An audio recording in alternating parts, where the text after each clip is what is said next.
Inaasahan ang pagpapalabas ng tubig mula sa Magat Dam ngayong araw bilang bahagi ng mga hakbang ng National Irrigation Administration, Magat River Integrated Irrigation System or NIA Maris, upang maiwasan ang pag-apaw ng dam sa posibleng epekto ng Bagyong Juan na kasalukuyang nasa labas ng Philippine Area of Responsibility. Sa panayam ng Bombo Radyo Kawayan kay Engineer Gilio Michael Dimoloy, Department Manager ng NIA Maris, sinabi niya na magkakaroon ng water release sa Magat Dam ngayong araw matapos maitala ang patuloy na pagtaas ng level ng tubig bunsod ng mga pag-ulang dulot ng hanging amihan at epekto ng mga nakaraang weather disturbances. Ayon kay Engineer Dimoloy, ang naturang pagpapalabas ng tubig ay bahagi ng preemptive water management protocol ng NIA Maris upang mapanatili sa ligtas na antas ang dam at maiwasan ang biglaang pagtaas ng tubig sa reservoir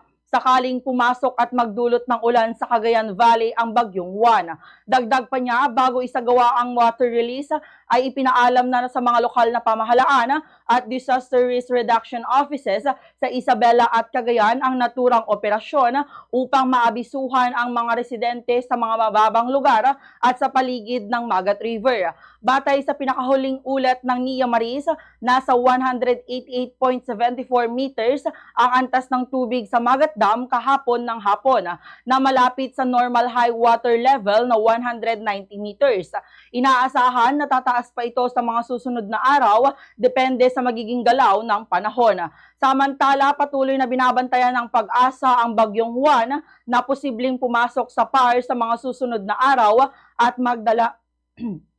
magdala ng malalakas na pag-ulan sa hilagang bahagi ng Luzon, kabilang ang Cagayan Valley Region. Nanawagan ang NIA Maris sa mga mamamayan, lalo na sa mga nasa mababang lugar at malapit sa ilog, na maging alerto at makipag-ugnayan sa kanilang mga lokal na otoridad para sa mga abiso at posibleng preemptive evacuation kung kinakailangan. Ganito ang bahagi ng pahayag ni Engineer Gilio Michael Dimoloy.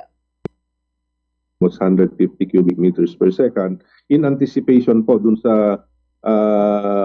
another low pressure area area natin kung papasok sa ating area of responsibility ay tatawaging Bagyong Yuan. So ito yung paghahanda natin para may baba na ulit natin yung ating elevation sa mas safer na elevation to accommodate more water.